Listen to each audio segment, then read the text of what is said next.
Hello everyone, cauliflower ఫ్రైని ఈ విధంగా try చేయండి. చాలా బాగుంటుంది. హాట్ వాటర్ పెట్టుకుని మనం కాలీఫ్లవర్ని ముందుగా కడుక్కోవాలి. దానివల్ల బ్యాక్టీరియా ఏమైనా ఉన్నా పోతుంది. అదే ఒక ప్లేట్లో మనం 2 స్పూన్స్ నువ్వులు, 2 స్పూన్స్ జీలకర్ర, 2 స్పూన్స్ గసగసాలు, 2 ఎండుమిర్చి, 1 స్పూన్ మిరియాలు, 4 లవంగాలు, 1 దాల్చిన చెక్క, 2 యాలక్కాయలు తీసుకోండి.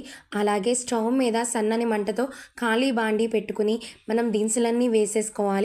వేసుకున్న తర్వాత అవి మంచిగా గోల్డెన్ కలర్లోకి చేంజ్ అవుతాయి. అలాగే మనకి నువ్వులు కూడా చిటపటలాడతాయి. అప్పుడు మనకి ఈ దినుసులు ఫ్రై అయినట్టే తెలుస్తుందండి. అలాగే ఎప్పుడు డీప్ ఫ్రైసే కాకుండా కొంచెం మీడియం ఆయిల్తో వండుకోవాలంటే ఈ విధంగా ఫ్రైని ట్రై చేయండి. చాలా టేస్టీగా యమ్మీగా ఉంటుంది.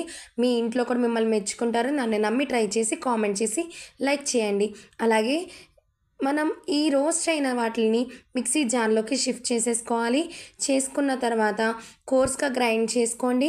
మధ్య మధ్యలో ఆగి స్పూన్తో మిక్స్ చేసుకుని గ్రైండ్ చేసుకుంటే మనకి బాగుంటుందండి మసాలా పౌడరు. అలాగే ఒక బౌల్ తీసుకొని అందులోకి మసాలా పౌడర్ ఒక 3 స్పూన్స్ ఆర్ 4 స్పూన్స్ దాకా షిఫ్ట్ చేసుకోండి. మనం షిఫ్ట్ చేసుకున్న తర్వాత అందులోకి పసుపు, సాల్ట్, కారం కూడా వేసుకుని మిక్స్ చేసుకోండి. కారం కొంచెం తక్కువ వేసుకుంటే మంచిది, ఎందుకంటే మనం స్పైసెస్తోనే వంట చేస్తున్నాం కాబట్టి. అలాగే అది ఎలాగంటే పేస్ట్ కింద రావాలండి. ఎక్కువ వాటర్ పోసుకోవద్దు. కొంచెం 2-3 స్పూన్స్ వాటర్ వేసుకుని మిక్స్ చేసుకుని అది పేస్ట్లా చేసుకోవాలి. పేస్ట్లా చేసుకున్న తర్వాత మనం ఏవైతే కాలీఫ్లవర్ కడిగి పక్కన పెట్టుకున్నామో అవి కూడా వేసుకుని ఆ పేస్ట్లో బాగా మిక్స్ చేసేసుకోండి. అలా కాసేపు 5 మినిట్స్ పక్కన పెట్టుకుంటే సరిపోతుంది. మ్యాగ్నేట్ అయిపోతాయి మనకి కాలీఫ్లవర్. ఓ పక్కన మనం బాండీలో కొంచెం 3 స్పూన్స్ ఆయిల్ వేసుకుని ఆవాలు, జీలకర్ర ఓ స్పూన్ వేసుకుని మనం తరుక్కున్న ఉల్లిపాయల ముక్కలు చిన్న చిన్నగా కట్ చేసుకుని వేసుకోవాలండి.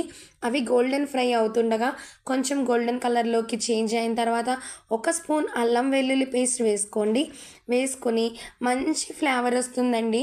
అల్లం వెల్లుల్లి పేస్ట్ వేసుకోవడం వల్ల అల్లం వెల్లుల్లి పేస్ట్ పచ్చివాసన పోయేదాకా మిక్స్ చేసుకోండి. ఆ తర్వాత ఇంకొంచెం గోల్డెన్ కలర్లోకి చేంజ్ అయిపోతుంది. చూసారా ఆనియన్స్ ఎంత సాఫ్టీగా గోల్డెన్ కలర్లోకి చేంజ్ అయిపోయిందో. ఇప్పుడు మనం మ్యాగ్నేట్ చేసుకున్న కాలీఫ్లవర్ని కూడా అందులో వేసుకుని ముక్కలన్నిటిని బాగా మిక్స్ చేసుకోండి. బాగా మిక్స్ చేసుకుని కొంచెం వాటర్ వేసుకోండి. ఈ వాటర్ ఉండదండి, మనకి డ్రై అయిపోతుంది. అది ఫ్రై కింద చేంజ్ అవుతుంది. కాసేపు మూత పెట్టేసుకోండి. మూత పెట్టుకుని ఓపెన్ చేసేటప్పటికి చూసారు ఎలా అయిపోయిందో. పైన మనం కొంచెం పచ్చిమిర్చి, కొత్తిమీర ఉంటే కొత్తిమీర గార్నిష్ చేసుకుని వేసుకోండి. అలా వేసుకుని కాసేపు